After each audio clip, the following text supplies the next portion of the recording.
I thought I knew what love was. For 7 years, Jessica and I built a life I was proud of.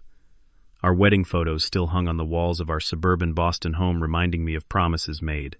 But last night, as we sat across from each other at our dining table, my wife looked me straight in the eyes and said, "I want to explore other options while we are still young. I want an open marriage, Calvin." My heart stopped. She said it would be good for both of us, but all I felt was pain.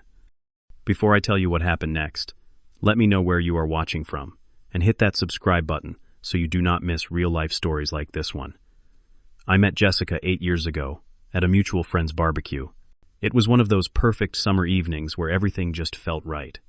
I remember spotting her across the yard, laughing with a group of people, her long brown hair catching the sunset light. Our friend Tyler introduced us, and within minutes, I felt like I had known her forever. We talked until everyone else had left, sitting on the porch steps, with empty plates beside us. Jessica worked in marketing for a tech startup while I was a software engineer at a mid-sized company. We both shared a love for hiking, sci-fi movies, and trying new restaurants. Our first date was at a small Italian place downtown. I still remember how nervous I was, changing my shirt 3 times before picking her up.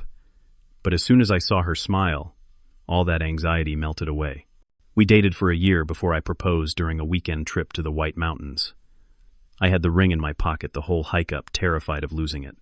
When we reached the summit, I got down on one knee with the valley spread out behind me. She cried, said yes, and we took a selfie that still sits on our mantle. Our wedding was simple but beautiful. Just 50 guests at a converted barn outside the city. Jessica's father teared up during his speech, saying he had never seen his daughter so happy. We bought our house a year later, a modest colonial in a quiet neighborhood with good schools. We talked about having kids someday, but agreed to enjoy being just the 2 of us for a while. For 6 years, things were great. Not perfect. We had arguments about stupid things like loading the dishwasher or whose turn it was to take out the trash, but we always made up by bedtime. We had date nights every Friday, took vacations to the coast in the summer, and spent holidays with both our families. I thought we had the kind of marriage people envied. But about 6 months ago, things started to change.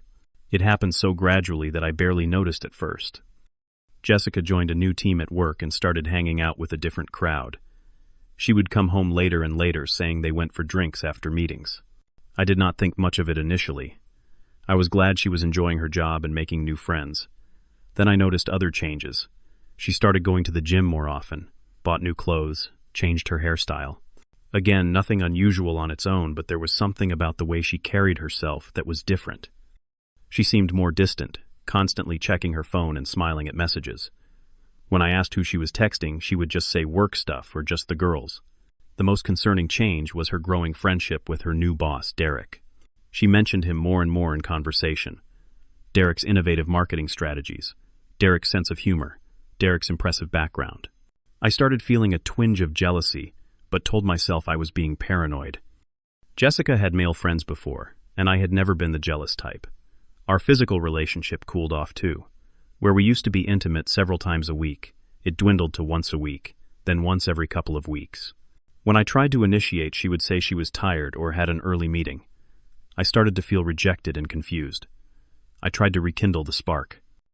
I booked reservations at her favorite restaurants, bought her thoughtful gifts, and even suggested a vacation to the Bahamas. But she always had reasons to postpone. Too much work, bad timing, saving vacation days for later. I started wondering if I had done something wrong, or if she was simply losing interest in me.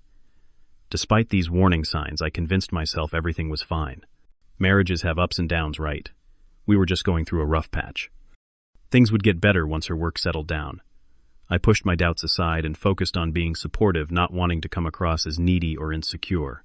The first time Jessica mentioned the concept of open marriage, we were watching a Netflix documentary about modern relationships. She made a casual comment about how interesting it was that some couples were redefining monogamy. I nodded politely but thought nothing of it. Then she started listening to podcasts about polyamory and leaving articles about ethical non-monogamy open on her laptop where I would see them. "Have you ever thought about whether humans are really meant to be with just one person forever?" she asked me one morning over coffee. I nearly choked on my toast. "Not really," I replied. "I have always just wanted you." She smiled in a way that did not quite reach her eyes. "That is sweet, but do not you think it is a bit limiting? We are still young." These conversations became more frequent, but I brushed them off as theoretical discussions. Until that fateful dinner at Marisol's, our favorite restaurant downtown, Jessica had suggested we go out for a nice meal, just the two of us. I thought it was her way of reconnecting. I wore my best shirt and even bought flowers on the way. The restaurant was busy, full of the usual Friday night energy. We got our favorite corner table and ordered wine. Jessica seemed nervous, playing with her napkin and avoiding eye contact.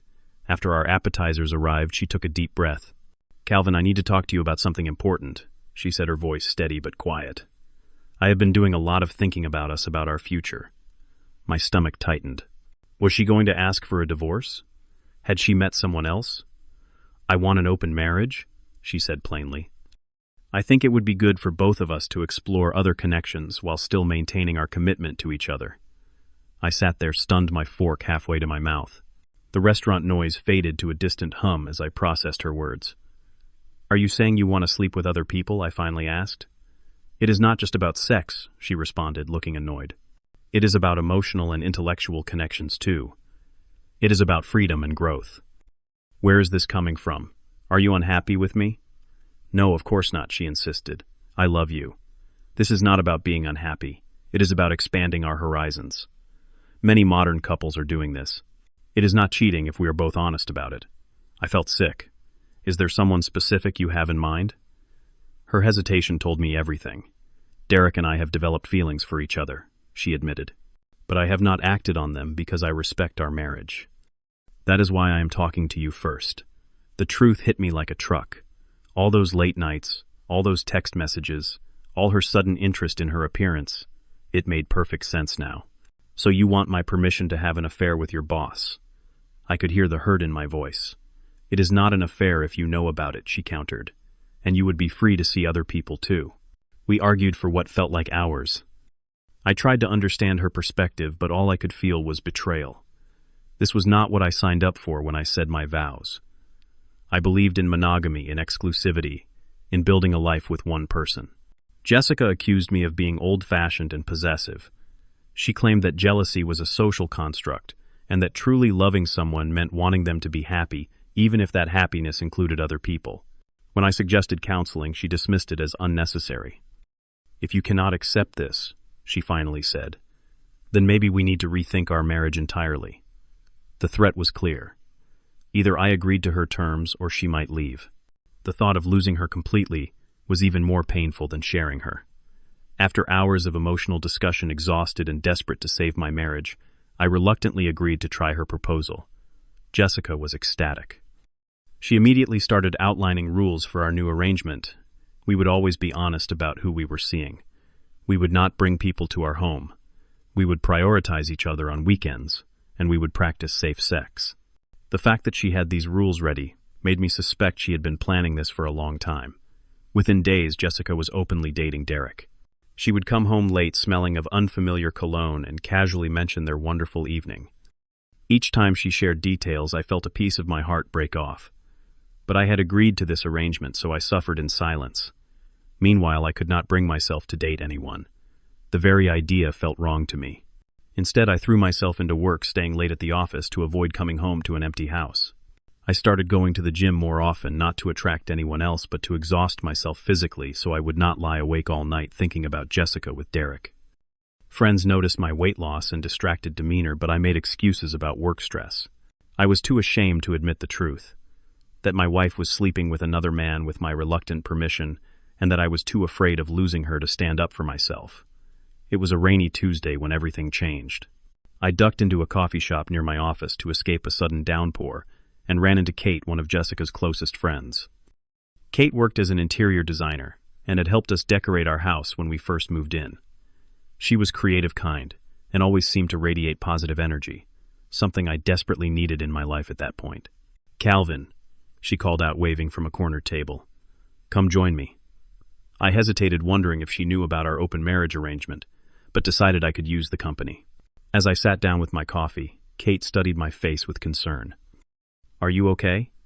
You look like you have not slept in weeks." Something about her genuine concern broke through my facade. Before I knew it, I was telling her everything: the ultimatum, the open marriage, my misery. Kate's eyes widened in shock. Wait, Jessica told us she was seeing Derek, but she never mentioned it was an open marriage situation. She made it sound like, well, like you two were separating. My heart sank even further. What exactly did she say? Kate looked uncomfortable. She has been telling everyone that you two grew apart, that you are basically just roommates now. She said you were both seeing other people and it was mutual. She hesitated. And she has been seeing Derek for at least 3 months, Calvin. Way before any open marriage discussion. The coffee turned bitter in my mouth. 3 months. That would mean Jessica had been cheating on me before ever bringing up the idea of an open relationship. It was never about modern ideas of marriage or expanding horizons. It was about retroactively justifying her affair. That night I did something I had never done before. I checked Jessica's phone while she was showering. What I found confirmed my worst fears. Hundreds of messages between her and Derek dating back nearly 4 months. Intimate photos, plans for getaways, even discussions about how to bring up the open marriage idea to me. When Jessica came out of the bathroom, I was sitting on the edge of the bed, her phone in my hand. Her face went from shock to anger in seconds. You went through my phone. How dare you? How long have you been sleeping with Derek? I asked quietly. That is none of your business. We agreed to see other people. We agreed 3 weeks ago. These messages go back 4 months. You were cheating on me. Jessica's strategy shifted instantly. Suddenly, it was my fault. I had been emotionally distant. I worked too much. I did not appreciate her. When none of that stuck, she tried a new angle. You agreed to this arrangement, Calvin. You cannot complain now just because you are not taking advantage of it. I spent that night in a hotel, unable to be in the same house as her. The next morning I received a text from Kate checking in on me. I had not realized how much I needed a friend until that moment. Over the next few weeks, Kate became my lifeline. We would meet for coffee or take walks in the park. She listened without judgment, as I processed my grief and anger. Unlike my other friends who awkwardly avoided the subject or offered platitudes, Kate gave practical advice. She helped me see that I deserved better, that Jessica's behavior was emotional abuse. Most importantly, she reminded me that I had value as a person outside of my marriage.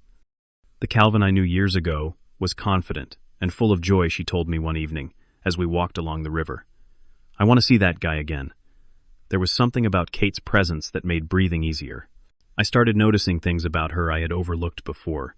Her infectious laugh, the way she fully engaged in conversations, how she remembered little details about my preferences.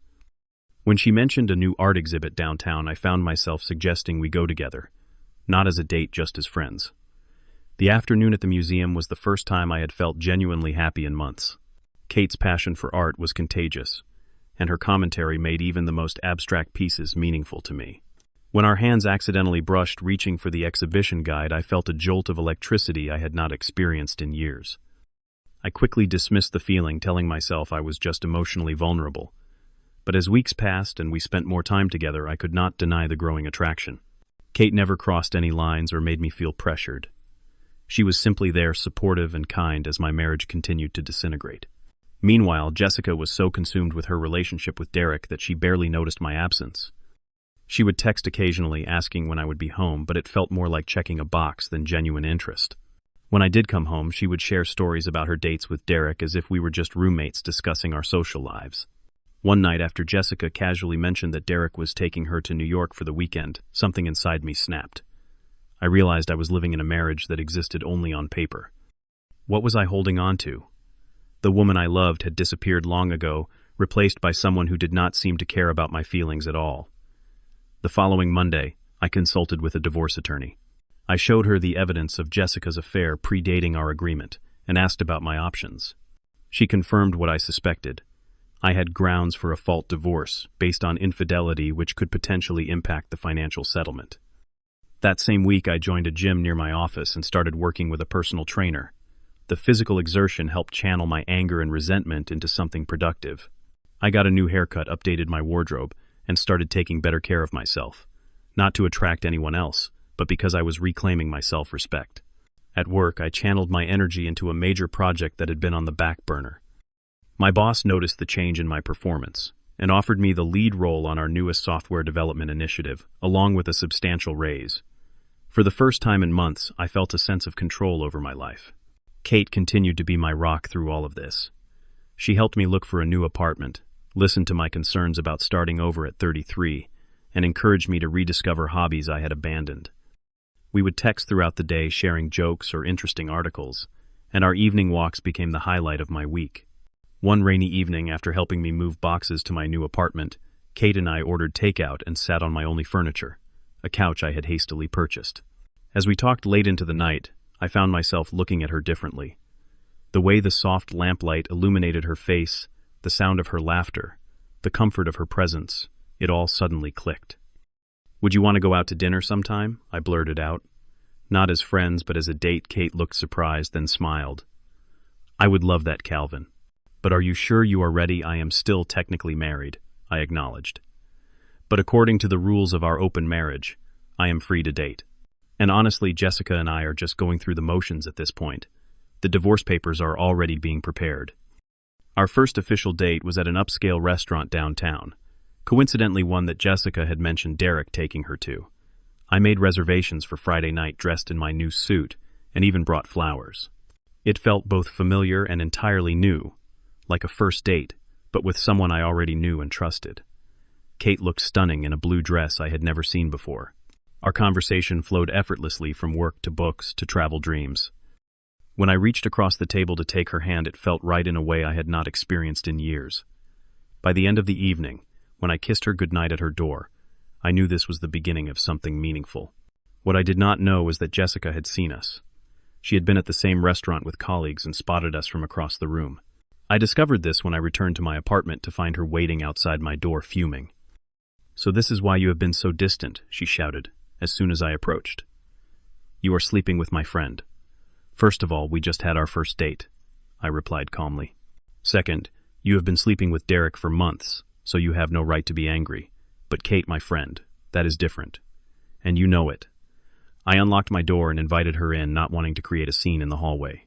Once inside, I turned to face her. "Jessica, you set the rules for this open marriage. You said we could see other people. You never specified that friends were off limits. That was implied." She sputtered. "And I never thought you would actually date anyone. You were supposed to be heartbroken while I explored." Her words struck me like a slap.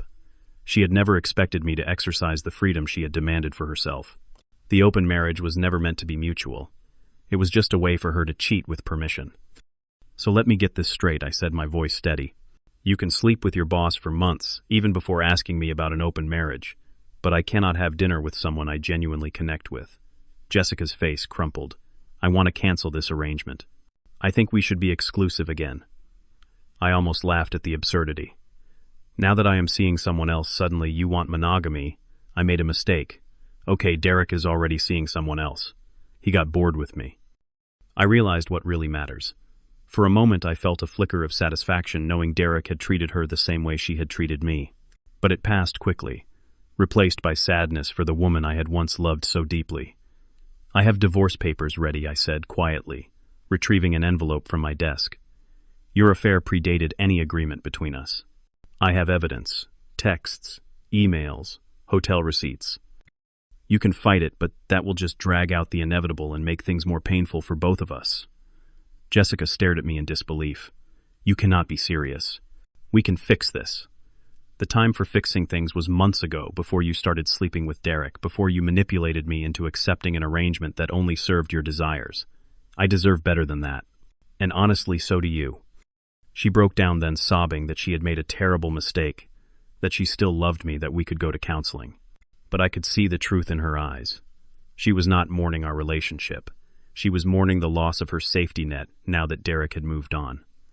"I will always care about you," I told her, as I showed her to the door. "But I cannot be with someone who does not respect me. Our marriage is over."